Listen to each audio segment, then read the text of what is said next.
Jusqu'à quel point un architecte a une influence sur le politicien, sur le politique? On n'a pas beaucoup d'influence sur le politique parce que, de toute façon, souvent, ces décisions-là viennent de... On ne sait même pas d'où ça vient. Au risque de vous contredire pour un spectacle, je pense qu'on a une immense influence sur les politiciens. Et sincèrement, aujourd'hui, quand on a des Carignan, quand on a François Cardinal qui sont capables de donner une voix puis changer des choses un article à la fois, on est capable de faire avancer les choses en s'engageant politiquement. Non, on entraîne de notre enthousiasme beaucoup de gens, et quand ça tombe, c'est une terreur, c'est du terrorisme. C'est pur et dur. C'est du terrorisme. Terrorisme architectural. Tom, on est passé d'un insectarium à une maison résidentielle. Vous, est-ce que vous avez réussi à faire revivre un peu ce matériel-là, ou vous diriez que c'est un peu du travail perdu, entre guillemets? Mais c'est parce que ce travail-là ne peut naître que d'une équipe à un moment dans un contexte précis. Et il ne peut pas être reproduit. Jamais. On peut reproduire des formes, bien sûr, on peut reproduire des formes, mais un projet ne peut connaître son incarnation qu'une seule fois. On l'a vu vivre là, dans notre tête, ce projet-là. On l'a vu fonctionner, on a vu tout le monde adhérer à ça. Et là, c'est encore un stationnement aujourd'hui. C'est incroyable. Mais moi, je fais des grands détours pour ne pas passer par là. C'est constamment. Mais tu devrais passer par là parce que tu as la chance. Laisse-moi te consoler.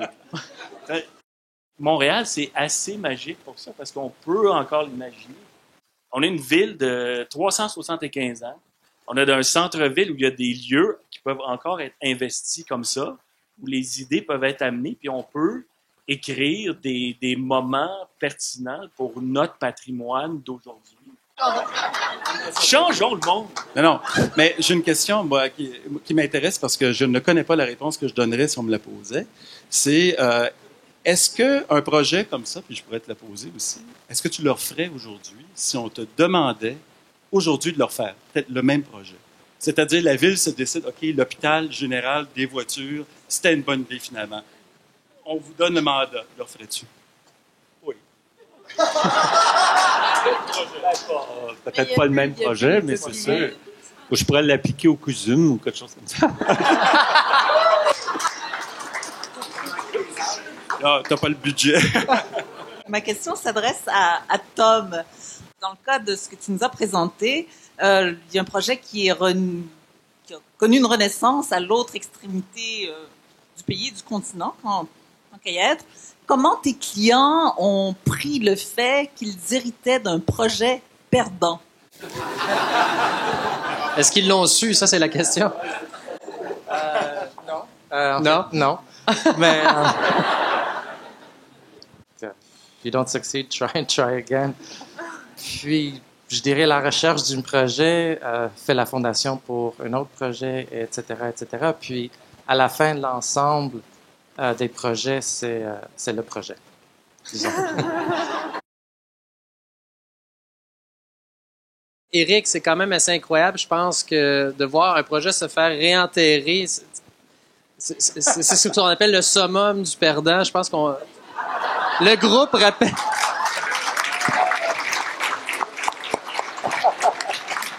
Quoique, Régis Labombe, il a eu son palais, il est à un autre endroit et c'est beaucoup plus gros. Mais ce qui est étonnant, c'est que officiellement, le projet est enterré parce que ça coûtait trop cher. Puis, c'est à peu près 25 millions de dollars, ce qui est à peu près le montant qui n'a pas été dépensé sur l'amphithéâtre de Québec, finalement, qui a été fait en dessôt du... Ce qu'on a économisé, voilà. Oui, parce qu'il fallait tellement que ça soit en dessous de 400 millions. Fait qu'il reste 25 millions quelque part. J'attends toujours le coup de téléphone du maire Labombe pour nous dire les fondations sont faites. On va les déterrer un jour, souhaitons-le. Mais ce qui est le plus troublant dans notre cas, c'est que quand on analyse ça, c'est comme une série d'événements malencontreux, mais il s'écoule quand même une longue période de temps entre le moment où on remporte le concours et le moment où le maire Labombe est élu. Et dans ce moment-là, puis ça, j'ai pas pu en parler, mais c'est que là, il arrive un moment où la mairesse, elle, ce qu'elle aime, c'est les lucarnes. Et son chargé de projet, qui est aussi architecte, et on ne nommera pas Pierre, on ne nommera pas Pierre, lui aime aussi beaucoup les lucarnes. Donc, pendant une longue période de temps, mais quand je dis longue période de temps, c'est quasiment pendant 1 an, chaque réunion est un combat pour défendre notre concept, qui a été choisi par un jury. Donc, il y a quand même des gens qui se sont entendus sur le principe d'une boîte de verre, tout ce qui est le plus simple. Puis là, ils veulent qu'on fasse... Puis à un moment donné, ça arrive même au summum où on va carrément présenter le projet devant les élus, donc à l'Hôtel de Ville de Québec. Et là, on présente le projet. Et quand on finit de présenter, l'architecte de la ville se lève et dit « Bon, maintenant, je vais présenter ma version. » Et là, lui se lève et présente notre projet, mais avec des lucarnes. Oui. Et des lucarnes et des calèches, parce qu'il avait fait faire ça par un aquarelliste, donc ça faisait vraiment Vieux-Québec. Ça faisait Vieux-Québec, c'est ça? Ouais. Ah oui, c'était parfait. Et là, on voit les élus complètement éberlués, parce qu'ils préfèrent les lucarnes et les calèches, visiblement. Et à partir de ce moment-là, on savait que le projet se ferait pas. Donc déjà là, on savait que ça allait mal. Le projet a continué à aller de l'avant, puis probablement que c'est venu aux oreilles de l'autre administration qui a dit hey, « ce projet-là, ça va tout croche, il n'y aura pas de lucarne. Ça ressemble à quoi le ratio de projets réalisés versus les projets qui ne verront jamais le jour après des heures, des mois et parfois même des années de travail, comme dans le cas d'Hubert? Dans notre cas, c'est 1 sur 2 que ça ne réalise pas. 1 sur 2? 1 sur 2 à peu près. Ah oui. Et est-ce que c'est un ratio 1-2? C'est quand même incroyable. C'est phénoménal. 1 sur 2, c'est une bonne job. Oui, c'est pas pire. Moi, ce que j'ai entendu de Livio Dimitriou, qui était un professeur des temps anciens, il y a 20 ans, il s'était spécialisé en concours. Il avait dit, si t'es jeune puis tu fais 1 sur 18, t'es bon, tu peux continuer. Mais au-dessus de ça, il faut que t'arrêtes. Est-ce que ça vous intéresserait, parce que je pense que dans le public, ça nous intéresserait, que systématiquement, par exemple dans le cadre de concours publics, tous les candidats puissent présenter leur projet devant public et être exposés pendant un certain temps pour que le public fasse son idée, tout en laissant les jurys tels qu'ils sont actuellement sélectionnés. Il me semble que ça serait une éducation du public tout à fait intéressante et peut-être une pression aussi, puisqu'on se rend compte qu'un certain nombre de gagnants n'arrivent même pas à faire leur projet parce que le prince décide de changer d'idée. La plupart des concours auxquels on participe, que ce soit le Musée des beaux-arts du Québec, que ce soit l'îlot des Palais, que ce soit la bibliothèque de Pierrefonds, systématiquement les concours de bibliothèque, il y a des expositions. Avant ou après? Directement au dépôt des soumissions. Parfois même, c'est même d'un fois même avant que le jury se prononce, ça dépend des concours. Donc, parce que, en fait, moi, je réfléchissais, je participais pas à la première période de questions avant la pause, mais tu sais, ça serait un peu fou de penser que l'architecture n'a pas une dimension politique. Tu sais, c'est historique, là, c'est comme ça. Toutes les civilisations se sont servies de l'architecture pour véhiculer des idées, que ce soit pour montrer un signe de pouvoir. Et nous, à Québec, là, pour en parler, sur les 4 ou 5 derniers concours, en fait, je pense que le seul qui se réalise, c'est votre projet, qui est un projet de la ville. Hein. Ouais. Oui. Mais moi, je pense que, en fait, il y a effectivement peut-être des expositions et tout, mais elles n'ont probablement pas le rayonnement qu'elles devraient avoir. Donc, on se rend compte que dans certains pays, ils vont avoir des lieux véritablement d'exposition. Il y a toujours une ville, un lieu qui, exactement, c'est ça, qui est dédié à ça, mais de façon permanente. On l'a tous fait, comme je pense, comme étudiant en architecture, mais encore comme architecte. On regarde des projets perdants. Je pensais pas, moi, à la bibliothèque de Jussieu de M. Coulars. Tout le monde parle de ce projet-là qui n'a été jamais construit. Énormément de projets deviennent iconiques, non réalisés. Et on a besoin de sortir de cette catimini, de ce milieu-là, et qu'on puisse rendre, je dirais, accessible, en fait, ce savoir et cette énergie qui est développée par nous tous, hommes et femmes. Et puis on le voit aussi, il y a une nouvelle formule avec la mairesse de Paris qui a lancé un appel à tous pour des projets innovateurs avec des promoteurs et des architectes.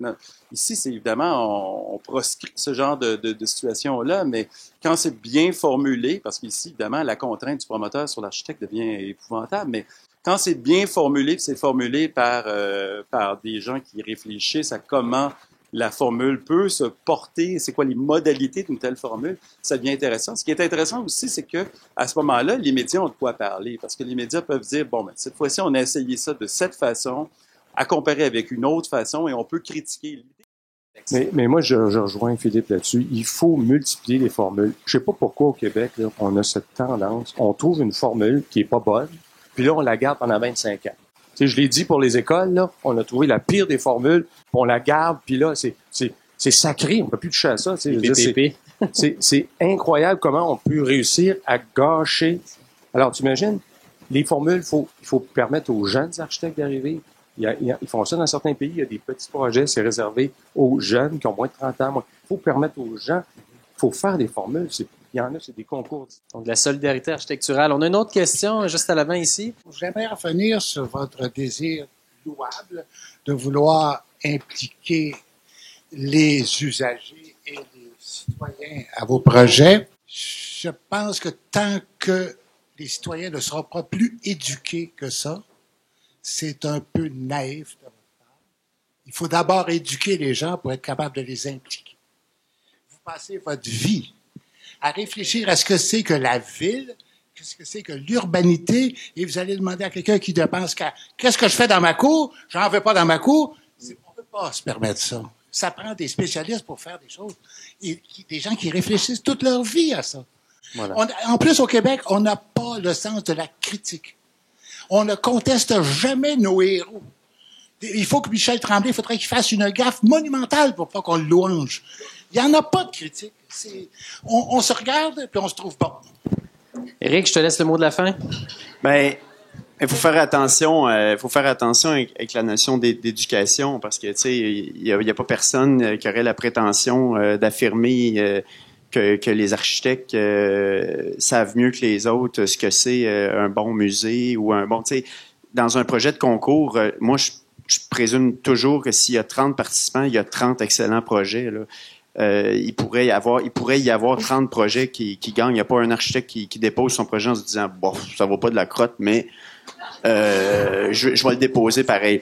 Donc, je pense que c'est pas une notion d'éducation, c'est vraiment une question de diffusion. Puis on n'a qu'à le voir. L'exemple de la cuisine est fabuleux parce que on n'a pas éduqué les Québécois à mieux cuisiner.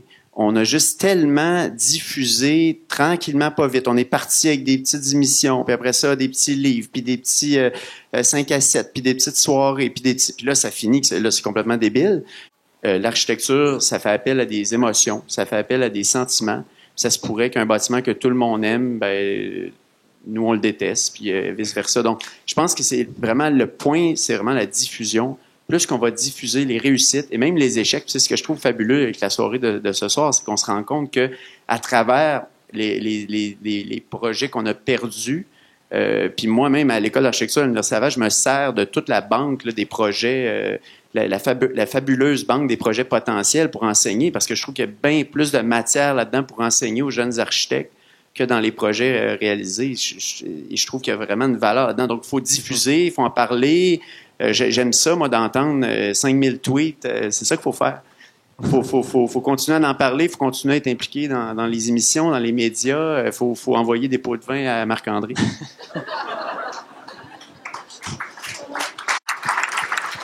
Thomas Bellabent, Jean Baudouin, Michel Lapointe, Philippe Lupien, Sergio Morales, Stéphane Chevalier, Hubert Pelletier, Éric Rivard et Pierre Thibault. Merci beaucoup. Merci à vous. Bonne soirée.